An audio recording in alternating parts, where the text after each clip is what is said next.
D, did you tell your story? Rejoignez la communauté des Digitailers et découvrez les histoires de spécialistes de l'ABCD du marketing digital. Aujourd'hui, nous accueillons Michel Serrier, fondateur de la société InnoLifters, qui va nous présenter les 5 étapes du design thinking. Découvrez dès maintenant le 3e épisode d'une série annuelle dédiée au D de design thinking.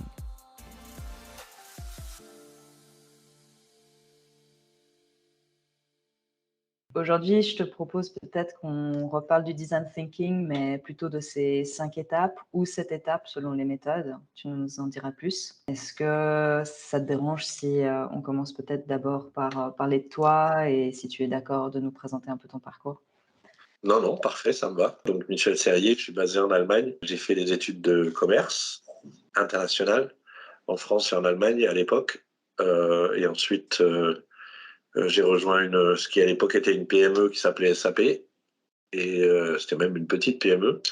Et j'y suis resté 26 ans. Et les dernières 6 années, j'étais responsable pour l'innovation au niveau global. Et dans ce cadre-là, j'ai commencé à toucher du doigt les méthodes créatives dont on va parler plus tard. Tout ça dû au fait que l'un des membres fondateurs de SAP a découvert à Stanford le design thinking dans les années 2000 et qu'ensuite il a poussé ça chez SAP. Et puis voilà. Et en 2016, j'ai quitté SAP pour créer ma propre structure. Et depuis lors, je travaille avec les sociétés pour les aider à monter des équipes innovantes et les aider à réfléchir avec tous les cerveaux qu'ils ont dans la société, pas juste les gens qui sont dans la recherche et le développement pour faire avancer le schmilblick, quel qu'il soit dans les sociétés. Et comment tu définirais le design thinking pour des personnes qui en ont déjà entendu parler mais qui ne l'ont pas forcément pratiqué? C'est une méthode qui marche très bien pour aider à résoudre des problèmes qu'on n'a pas réussi à résoudre jusqu'à présent. Donc si j'ai en face de moi quelqu'un qui a déjà une réponse, qui sait exactement ce qu'il veut et ainsi de suite, ça sert à rien d'utiliser design thinking ou toute autre méthode créative. C'est vraiment plutôt si je veux aller sur des chemins de traverse, essayer quelque chose de différent. À ce moment-là, oui, il faut essayer design thinking et respecter les principes du design thinking qui sont d'avoir des équipes diverses, de focaliser un peu de temps, enfin d'investir un peu de temps pour faire l'atelier, mais pas beaucoup. Si on le fait en présentiel, c'est une journée et demie la plupart du temps. Si on le fait en virtuel, c'est des séances de 2-3 heures, peut-être 3 fois. Mais surtout d'être ouvert au résultat, de ne pas vouloir contrôler le processus plus que ce que j'ai besoin de faire parce qu'il y a un processus même dans cette méthode créative. Et de bien être clair sur le fait qu'on ne le fait pas parce que c'est à la mode, mais parce qu'on veut vraiment faire quelque chose avec le résultat qui sort de l'atelier. Ok, parfait. Et est-ce que tu peux nous en dire plus justement sur ces différentes étapes du design thinking? Alors, je vais dire le principe fondamental, c'est on partage le problème en deux. Un, on cherche à faire le tour du problème, et une fois qu'on a bien fait le tour du problème et qu'on a ausculté le problème sous toutes ses facettes possibles et imaginables ou inimaginables, après on cherche à générer des idées, et pas seulement des idées, mais derrière à finir la journée, si on dit qu'on le fait sur une journée, à finir la journée sur quelque chose qui est un prototype qui aura été validé par tous les participants et que le sponsor sera prêt à endorser, en fait, au moins un ou deux de ces prototypes. Donc, c'est les 2 grosses phases. C'est ce qui s'appelle faire le tour du problème, et 2, se focaliser sur la solution. Alors, on passe beaucoup plus de temps, en fait, sur la compréhension du problème. Et une fois qu'on a bien fait le tour, je vais dire 60% de la journée, et après, une fois qu'on a bien fait le tour, on passe sur ce qui est vraiment l'idéation et le prototypage. Dans la compréhension du problème, et maintenant, si je l'applique au business, c'est pas juste à développer des nouveaux produits et des nouveaux services, parce que sur ça, il y a suffisamment d'articles. Mais si je voulais réfléchir à un nouveau processus ou à automatiser un processus ou quoi que ce soit, ou à co-innover avec un client, la première chose à faire, c'est c'est de donner un peu de contexte aux participants. Donc, à leur dire pourquoi ils sont là, pourquoi aujourd'hui, pourquoi eux et pourquoi cette méthode. Une fois que j'ai fait ça et que je finis en posant la question du jour, et juste pour revenir à cette phase, dans cette phase-là, il faut vraiment que je fasse attention à les faire rêver. Et si je suis le sponsor ou qui que ce soit qui fasse les inspirational speeches, donc les présentations inspirantes, le but, c'est pas de leur donner une réponse à la question, c'est vraiment de les faire s'ouvrir et de bien leur expliquer que c'est aujourd'hui ou jamais qu'il faut qu'ils réfléchissent à une solution à laquelle ils n'avaient jamais réfléchi et sans se limiter à ce qui est faisable ou pas faisable. D'abord, on regarde qu'est-ce que j'aimerais avoir si aujourd'hui c'était Noël, Pâques et l'anniversaire de mes 3 enfants en même temps. Qu'est-ce que c'est que j'aimerais avoir? Et pour arriver à ça, donc, la première phase, c'est le contexte. 2, la deuxième phase, c'est understanding, c'est vraiment faire en sorte que les équipes s'approprient le sujet et qu'elles en développent leur propre compréhension. Et j'ai dit les équipes de façon volontaire. Le design thinking, c'est des ateliers qui se fait au minimum avec 2 équipes. C'est comme si on voulait, c'est comme si on voulait tirer avec une balle de fusil ou avec de la chevrotine. Si je tire avec de la chevrotine, j'ai plus de chances de choper la cible que si je tire avec avec un fusil. Sauf si je suis très doué. Mais c'est beaucoup plus simple dans l'innovation, vu qu'on est à 90 à 95% d'échecs dans les idées. Autant tout de suite passer au mode chevrotine. Dans la deuxième phase, qui est vraiment la compréhension, le but, c'est qu'à la fin de cette étape-là, qui dure 1 heure, 1 heure et quart, pas plus, c'est que les équipes aient développé une compréhension qui leur est propre. À partir de ce moment-là, la réponse qu'elles vont commencer à développer, elle va diverger, mais pas dans des trucs qui sont antinomiques. C'est juste qu'on couvre plus de champs parce qu'on a plus d'équipes. Comme le mix est différent des participants, je vais forcément avoir des compréhensions qui vont être différentes. Et c'est exactement ce qu'on cherche. Alors, ça n'empêche pas qu'à chaque étape, on les fait partager, on demande à l'autre équipe de donner du feedback et on enregistre ce feedback. Il y a une espèce de cross-pollination qui se fait, donc chacun, je vais dire, infecte l'autre avec ses idées et ainsi de suite. On fait d'abord le contexte, ensuite on fait la compréhension. À la fin de la compréhension, ce qu'on demande aux équipes, c'est de développer un point de vue. C'est donc de dire, OK, maintenant je sais quel est le sujet, j'ai compris le sujet, je sais aussi à la limite probablement quels sont les stakeholders qui sont les plus importants pour moi, quel est mon client principal, je vais dire. À ce moment-là, je développe une phrase où je rephrase le challenge en mes propres termes au niveau de l'équipe et centré sur le client dont je veux m'occuper. Donc ça, c'est la fin de la première phase, la phase compréhension du problème. Et à partir de ce moment-là, donc je vais avoir en fait une phrase qui est probablement devenue plus longue que ce que j'avais au début, mais elle est probablement, elle est plus précise et elle est centrée sur les besoins d'une personne que j'ai identifiée comme étant la personne clé pour résoudre mon problème.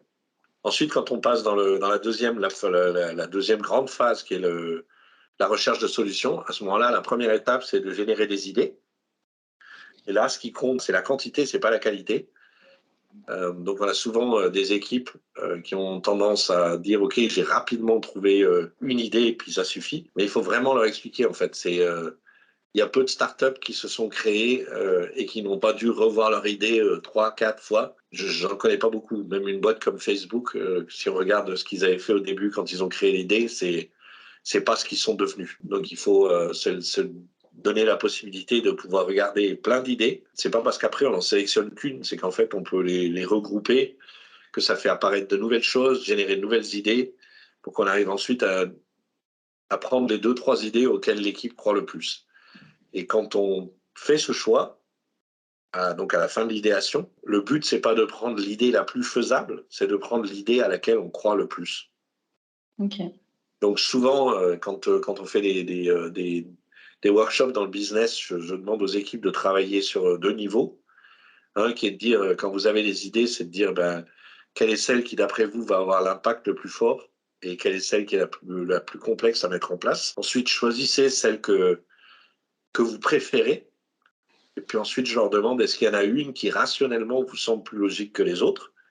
Mais c'est juste pour ajouter ce facteur. C'est pas pour les pousser à choisir cette idée, c'est juste pour dire, dans la matrice 2 par 2, on peut encore marquer ça avec le marqueur en disant ça, c'est celle qui nous paraît la plus rationnelle, mais c'est pas forcément celle à laquelle on croit le plus. Dans les idées, pour générer des idées, il y a plein de techniques différentes.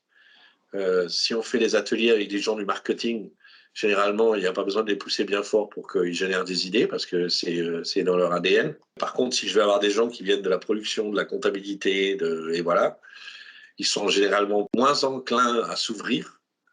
Et à ce moment-là, peut-être qu'on peut utiliser des techniques où en fait on leur demande pas de générer beaucoup d'idées, mais de générer les idées ensemble.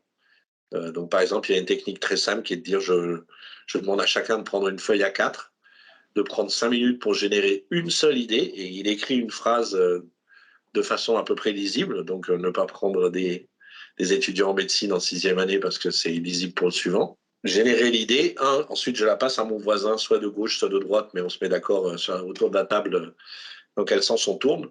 Et le voisin de gauche, je lui explique ce que j'ai écrit, et lui doit en fait prendre mon idée et en faire quelque chose de plus grand, rajouter ce qui lui vient en tête. Et on fait le tour jusqu'à ce que mon idée soit revenue devant chez moi. Et donc, en fait, comme les équipes font entre 4 et 6 personnes, ben, je commence à avoir une page A4 bien remplie. Et ensuite, on partage ces idées, on les met au mur. Et avec ça, on ne demande pas aux gens de générer une tonne d'idées, mais en fait une. Et ensuite, juste de travailler sur les idées des autres. Et on s'aperçoit assez vite que les idées se regroupent et que j'arrive à créer quelque chose d'assez intéressant. Comme dit, je ne l'utiliserai pas avec des gens du marketing parce que ce n'est pas nécessaire. Mais avec des gens de la production, de la compta, ça peut être quelque chose d'utile. Et donc, une fois qu'on a généré cette idée, qu'on a choisi ces idées, généralement, je demande aux gens d'en choisir 2 des idées. Une, celle vraiment à laquelle ils croient, et puis une deuxième. Parce que comme à l'arrivée, je dois le présenter à un sponsor, et s'il me dit la première idée, bof, en avoir une deuxième comme roue de secours pour présenter celle-là. Mais pas en prendre 4, vraiment 2 max.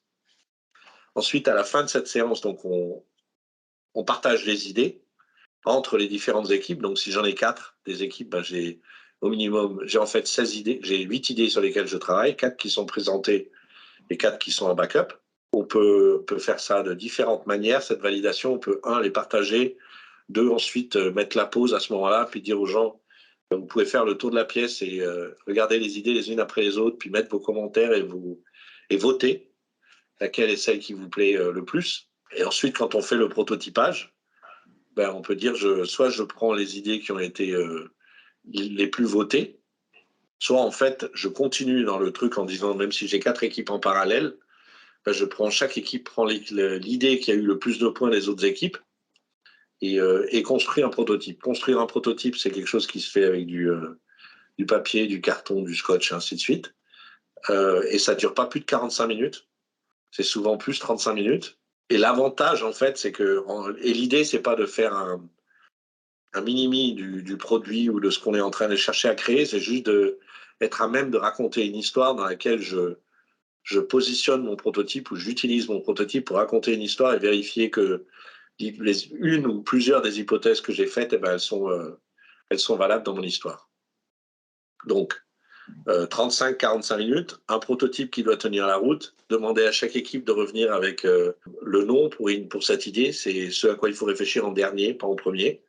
Donc le nom en dernier, mais réfléchir à c'est une idée qui sert à qui, pourquoi, et le à qui c'est le client, pourquoi aussi c'est le client, mais ensuite il faut réfléchir à c'est quoi l'avantage pour nous, parce que souvent je fais ça en interne. Donc si c'est bien de rendre le client heureux, mais il faut aussi que ça me fasse avancer moi en tant que société. Et derrière, c'est quoi mon histoire? Et essayer de le raconter pas avec des bullet points, mais vraiment avec quelque chose que j'ai construit, que je dessine sur un flipchart ou ainsi de suite. Et même quand je le fais en virtuel, c'est largement faisable. On peut faire plein de trucs créatifs sur des boards digitaux, c'est vraiment pas le problème. Ne pas oublier quand les gens présentent d'enregistrer leur présentation. Alors, il faut leur demander avant, bien entendu, mais ne pas oublier de le faire parce que sinon, je me retrouve 15 jours plus tard avec des protos qui veulent plus rien dire parce que je m'en souviens plus. Et souvent, les gens, et de toute façon, mécaniquement, les gens vont raconter plus que ce qu'il y a sur les post-it ou ainsi de suite. Donc, le but, c'est bien d'enregistrer toute l'histoire et ensuite d'avoir vraiment les sponsors qui, s'ils ne sont pas là toute la journée, donc les sponsors pourraient être là au début pour donner une partie du contexte. À la limite, ils peuvent disparaître après et revenir à la fin pour dire, OK, quand on présente ces idées, une présentation, ça dure 7-10 minutes maximum. Tu rajoutes encore une dizaine de minutes et chez 4 équipes, ben, ça me fait 75 minutes et j'ai fait mes 4 équipes. Et ensuite, c'est au sponsor de dire, OK, ben, qu'est-ce que je pense de ces idées, laquelle j'aime moins, et qu'est-ce que je vais en faire. Donc, en tant que sponsor et en tant que coach, il faut bien briefer le sponsor sur le fait que à la fin de l'atelier, il faut bien qu'il dépeigne ce qui va se passer derrière et pas juste parler de ce qui s'est passé aujourd'hui. Et voilà, ça, c'est les 5 étapes. Ce qu'on peut rajouter à la fin, c'est dans le closing, c'est de demander aux gens de donner rapidement leur feedback sur comment ils ont apprécié la journée. Donc en anglais, ça se dit I wish, I like, et on peut même leur demander I will. Donc en français, j'aime, j'ai apprécié, j'aimerais bien, j'ai apprécié, j'aimerais bien et je ferai. Donc le troisième, il est optionnel, mais ça permet, si c'est un projet qu'on veut lancer, de comprendre à quel point les gens sont engagés derrière leur idée. Mais les deux autres, c'est le minimum. Et c'est juste de leur demander de remplir un post-it avec ce qu'ils ont apprécié de la journée et ce qu'ils se souhaitent pour le futur. Et donc, le truc que je dis toujours aux sponsors et aux chefs de projet, c'est de dire, avant de faire cela, on a le sponsor qui explique comment on va continuer. Sinon, on a 50% des post-it sur je me souhaite pour le futur qui disent j'aimerais savoir où va aller cette idée. C'est 50% des post-it, ça va être ça. C'est qu'est-ce qu'on fait maintenant, à quel point on n'a pas investi une journée pour rien, et ainsi de suite. Et voilà. Donc ça, c'est toutes les phases du design thinking. Elles ne sont pas forcément nommées comme ça par tout le monde. Il y a des, comme tu disais avant, ben, il y en a de temps en temps 6 ou 7, parce qu'on peut les découper de manière différente. Mais ça reste la même chose. Il y a 2 grosses parties, c'est comprendre le problème et faire le tour du sujet. Et 2, générer les idées, c'est les 2 plus grosses. Et après, je peux découper un peu comme je veux. L'avantage du design thinking, en tout cas quand on est en mode projet, c'est que je peux revenir d'une phase à l'autre. On fait ça moins dans les ateliers. Dans les ateliers, on a une tendance à faire les choses en mode séquentiel parce qu'on est limité dans le temps. De temps en temps, on met 2 phases d'idéation parce que ce qui se passe, c'est un peu l'effet du chameau. La première fois, on demande aux gens de générer des idées. Généralement, c'est des idées incrémentelles. C'est quelque chose qui est près de ce qu'ils font aujourd'hui.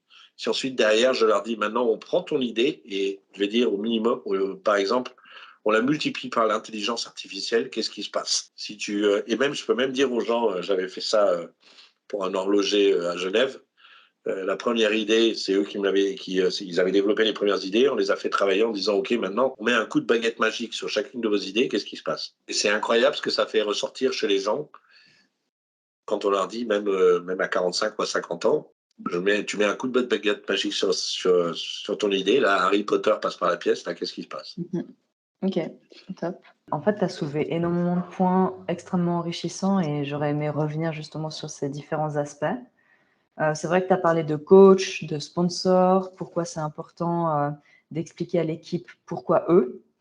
Et en fait, je voulais savoir si tu pouvais peut-être brièvement expliquer les différents rôles recherchés et nécessaires pour l'élaboration d'un workshop design thinking. Pour l'élaboration, il me faut un sponsor.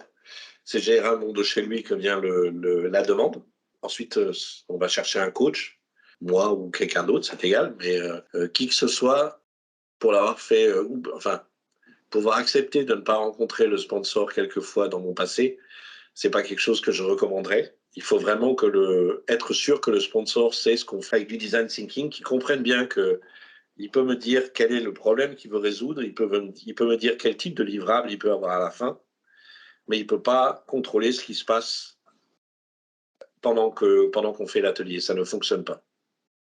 Ce qui est souvent difficile à comprendre pour les execs. On n'a pas besoin de passer 3 heures avec le sponsor, généralement une demi-heure pour bien comprendre quel est le problème que tu veux résoudre et pourquoi. Et lui expliquer brièvement ce que c'est, ou elle, lui expliquer brièvement de quoi il s'agit quand on veut utiliser du design thinking. Les effets secondaires du design thinking, je veux dire. Le fait que quand j'invite des participants à participer au design thinking, je leur donne une certaine forme de liberté, et que la liberté, c'est un truc auquel les gens s'habituent très rapidement, et que donc si j'introduis ce genre de choses dans ma société, il faut que je sache que ça peut devenir une drogue, et que donc si je le fais, c'est parce que je veux vraiment changer quelque chose, à la limite changer le mindset avant de pouvoir changer quelque chose. Donc ça, c'est les 2 personnages principaux. Généralement, en fait, je demande au sponsor de me donner quelqu'un dans son équipe avec qui je peux travailler, comme ça j'ai pas besoin de de lui casser les pieds plus souvent. Et après, on se retrouve à l'atelier.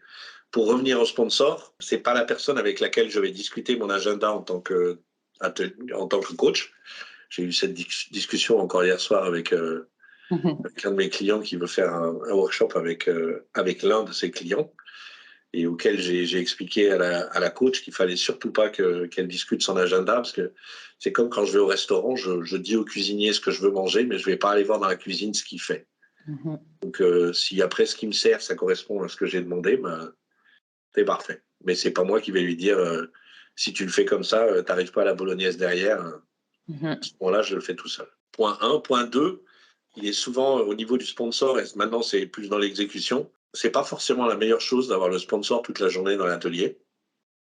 Ou alors, si je l'ai, il faut absolument pas que je le colle dans une équipe. Il faut que je fasse en sorte qu'à chaque exercice qu'on fait, il passe d'une équipe à l'autre.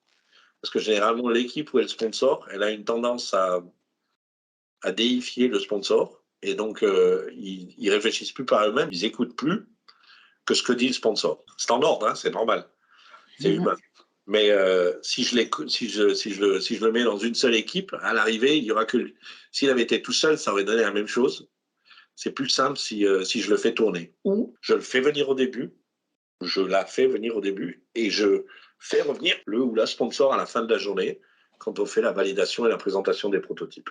Donc voilà. Et après, dans les participants, le but, c'est d'avoir des équipes diverses. Le but, c'est souvent de réfléchir si...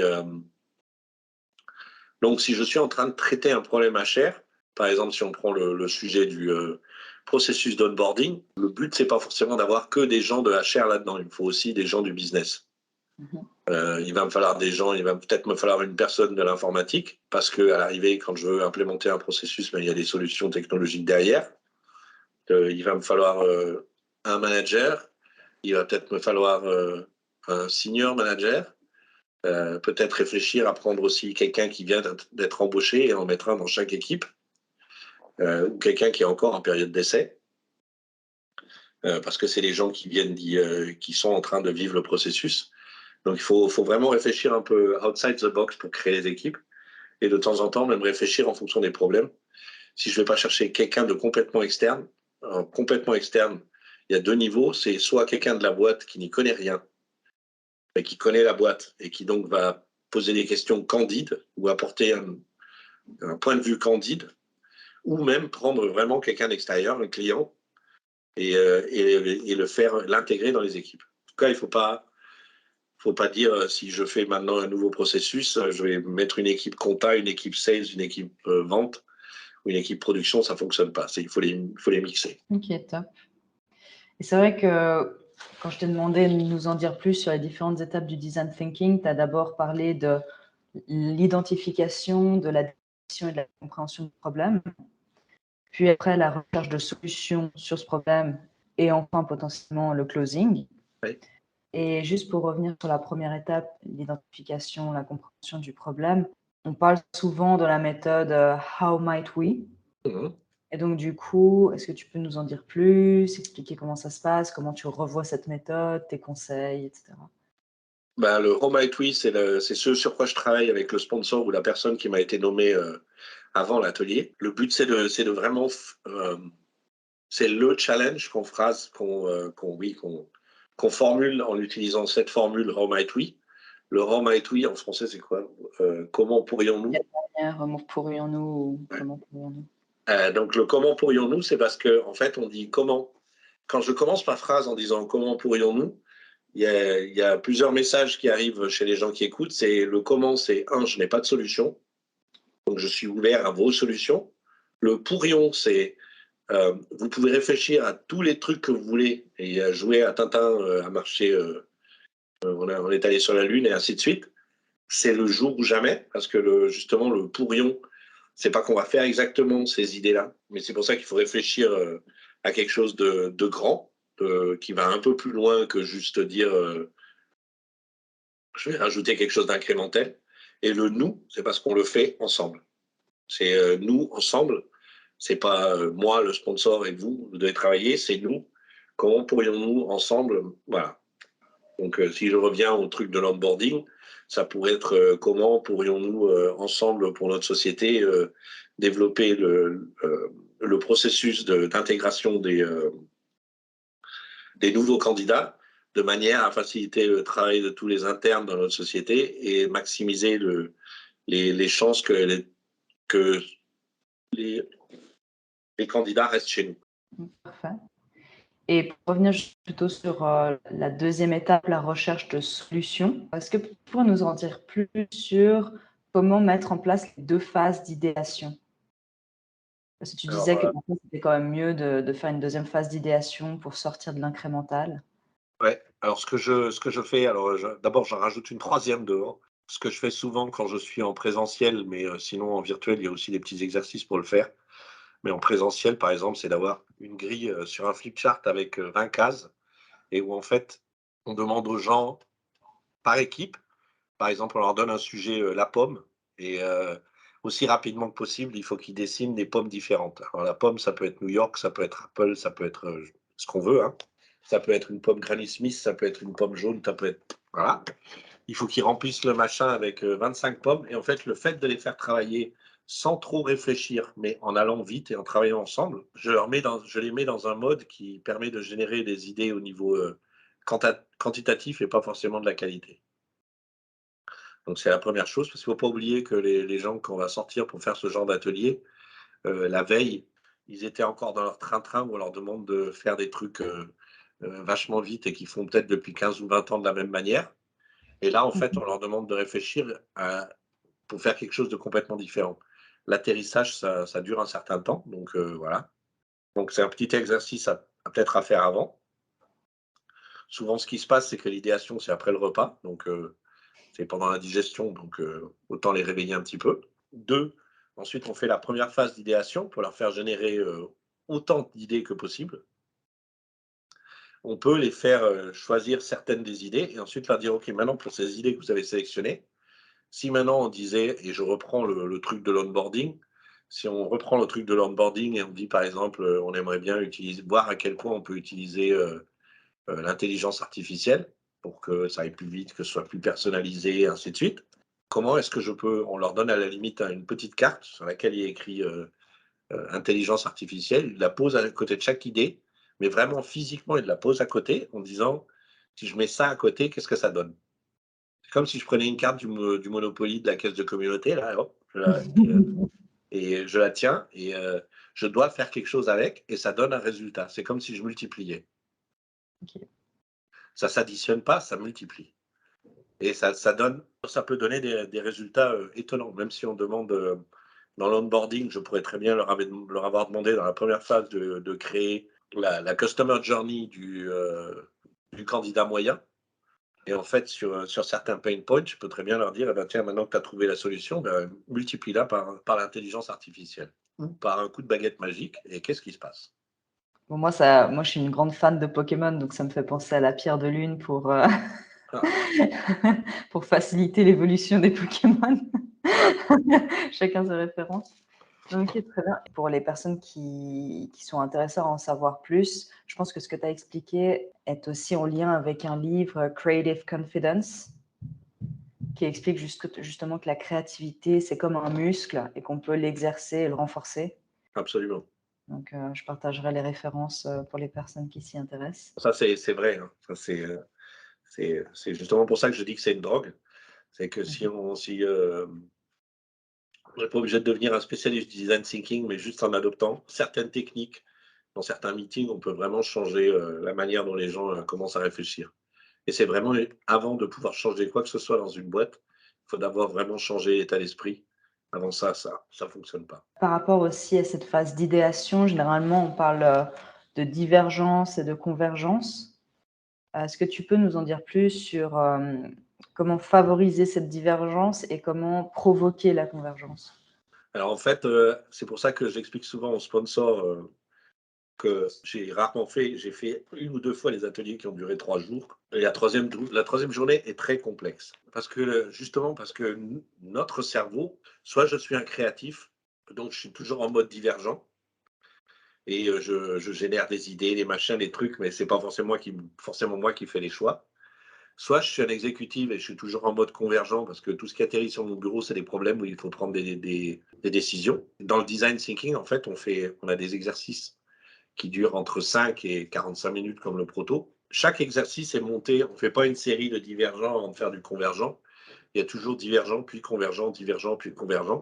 C'est pour ça que les gens sont vannés après une journée de méthode créative. Ils sont vraiment fatigués parce qu'on n'a pas, tu parlais du muscle, on n'a pas l'habitude d'utiliser notre cerveau de cette manière-là en passant du mode divergent au convergent et ainsi de suite.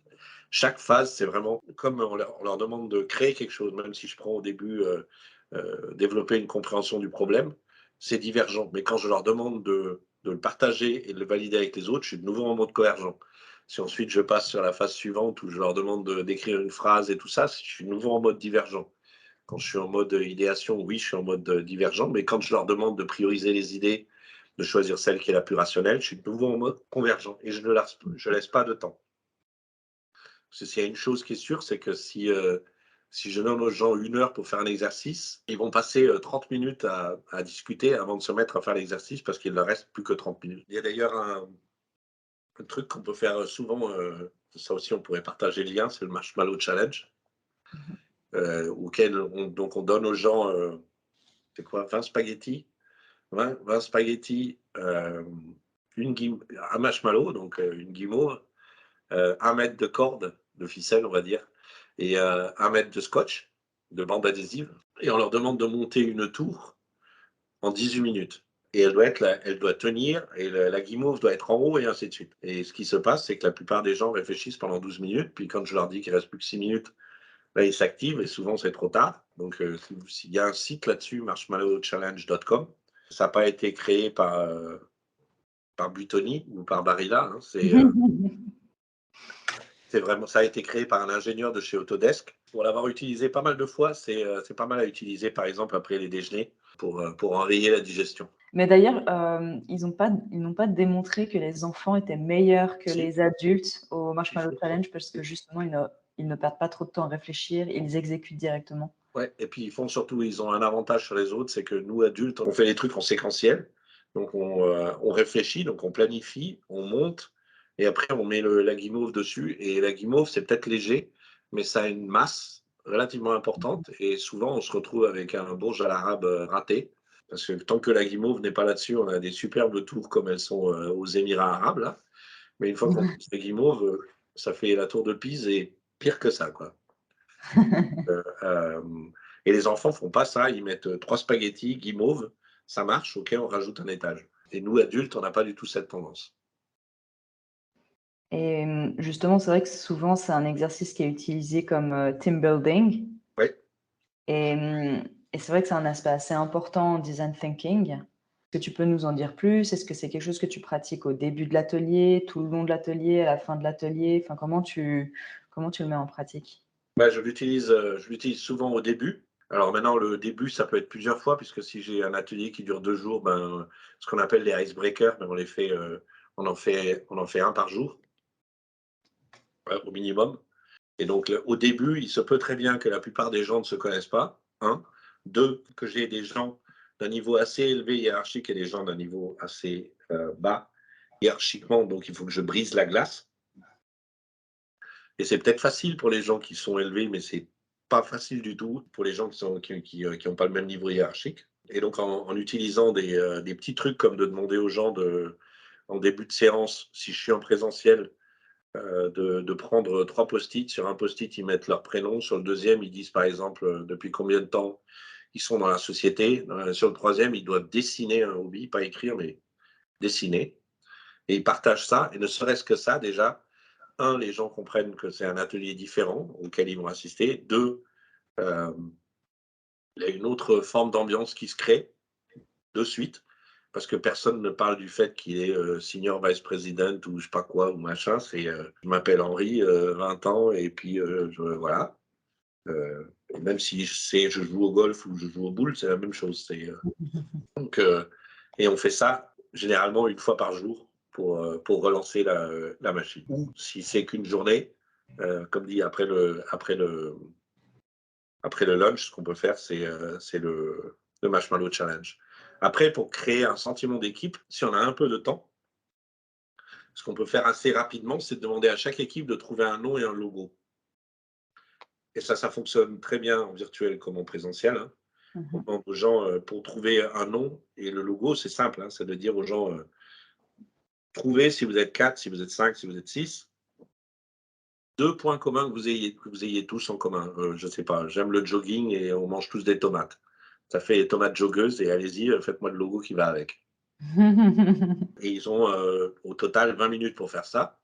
Après, on présente ces trucs, ce qui fait qu'après, quand les gens travaillent le reste de la journée, c'est pas l'équipe 1, l'équipe 2, l'équipe 3, l'équipe 4, c'est l'équipe qui a un nom et les gens se sont déjà identifiés à ce nom-là. Et ça peut être, pour certains programmes que je fais dans certaines sociétés, c'est quelque chose qu'on cultive vraiment, où on a même une compétition au niveau des logos, en fait, que les gens ont créés. Et c'est quel logo, enfin ça c'est juste par curiosité, quel logo t'as le plus surpris ou que t'as le plus préféré? Oh là, il y en a plusieurs, ce qui me surprend toujours. Là, c'était en virtuel, hein, mais c'était de voir à quel point les gens en une demi-heure arrivent à pondre quelque chose de relativement étonnant et à faire des raccourcis, à créer des métaphores qui impressionnent même leur management au niveau de: «Tiens, ça pourrait même devenir vraiment le nom du programme et pas juste le nom d'une équipe», quoi. OK.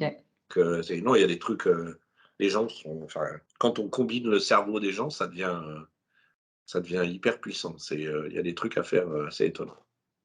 OK. Et tu parlais justement de cet exercice où il fallait donner son nom, mentionner par exemple le nombre d'années d'expérience et après dessiner. C'est vrai que parfois on tombe sur des profils qui refusent de dessiner. Pourquoi c'est important et comment justement les inciter à jouer le jeu? Bah, les inciter à jouer le jeu, moi, je peux y aller parce que je dessine, je sais pas dessiner.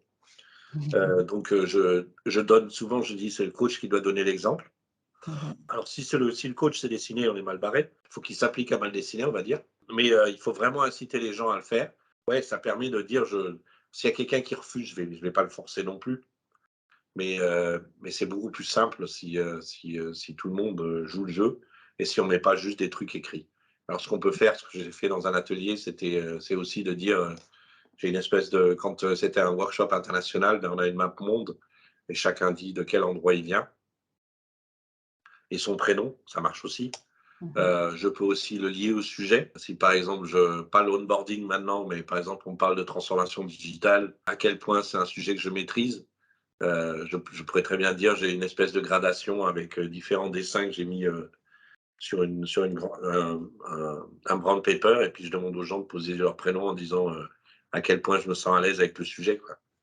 Ou poser le dessin d'une plage, de la forêt, montagne, machin, truc, et demander à chacun où est-ce que vous aimeriez être aujourd'hui, et puis juste en mettant le prénom. Il faut s'adapter au public. Il y a plein de manières différentes de le faire, mais ça demande un peu de préparation. Est-ce que tu souhaiterais partager un exemple avec nous d'application du design thinking en une journée? En une journée, ben, en une journée, oui, en En une journée, présentiel, disons, une journée en présentiel. en présentiel, hein, je peux faire un workshop stratégique, donc définir la vision, la mission d'un département sans problème. Ça peut même se faire en une demi-journée, ça. Mmh. En une journée, le processus d'onboarding et redéfinir ce genre de processus, ça, c'est quelque chose qui est difficile à faire en une demi-journée, mais en une journée, c'est quelque chose qui est largement faisable. OK. Euh, c'est pas une journée hyper chargée, mais on commence le matin à 9h30, on finit à 17h et ça va. Et les gens vont être occupés, donc il n'y aura pas de longueur dans la journée. On l'a fait aussi pour réinventer J'ai fait un atelier avec Michelin pour réinventer l'avenir du pneu. À quoi ressembleraient les routes en fait en 2040? OK. Et la question, parce donc il y a une idée, il y a une équipe qui est venue en 2040, il n'y aura plus de route. Mmh. Fini, puisque les voitures seront un peu comme dans la dernière version de Retour vers le futur, où la voiture, la DeLorean, elle roule pas, elle vole. Mmh. Donc j'ai plus besoin de route à partir de ce moment-là. Donc ça pose un problème quand même pour Michelin, parce qu'il faut qu'ils se diversifient jusque-là, parce qu'on ne vendra plus beaucoup de caoutchouc. Mais on peut faire plein de trucs en une journée, on peut vraiment faire pas mal de choses. Il y a peu d'ateliers qui ont besoin de 2 jours ou de 1 jour et demi. Mhm. Après, si on veut le mixer avec du team building, à ce moment-là, oui, ça peut durer un peu plus longtemps. Là, je vais faire un atelier présentiel au mois de juin, mais ça durera que 5 heures. On commence à 13 heures, on finit à 18 heures, et où on va faire 1 heure de Lego, Serious Play, donc du Lego pour adultes, on va dire, Mhm. pour les faire réfléchir à qu'est-ce qui nous aide à travailler de façon plus effective et ainsi de suite. Et avec le Lego, on arrive à faire dire des choses aux gens qu'ils ne diraient pas sur les post-it.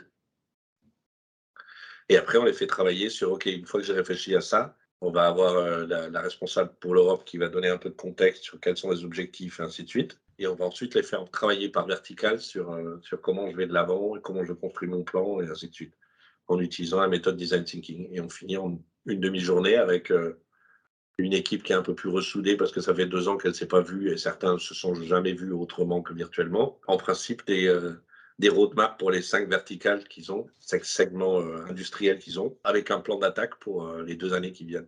Moi, je crois beaucoup à ces méthodes et je ne suis pas un dogmate, mais je pense que c'est quelque chose qu'on peut utiliser dans plein de cas différents, que ce soit pour travailler sur ma pipeline au niveau de la vente, que ce soit pour réinventer les processus, que ce soit pour résoudre des problèmes que j'arrive pas à résoudre, pour arriver de temps en temps à rendre certaines équipes plus créatives parce qu'elles sont trop rationnelles, et ainsi de suite, oui, pour résoudre pas mal de problèmes. Mais à ne pas utiliser quand quelqu'un veut vous acheter quelque chose et qu'il sait déjà ce qu'il veut, il faut surtout pas ouvrir de nouveau la boîte de Pandore parce que c'est exactement ce qui se passe avec Design Thinking.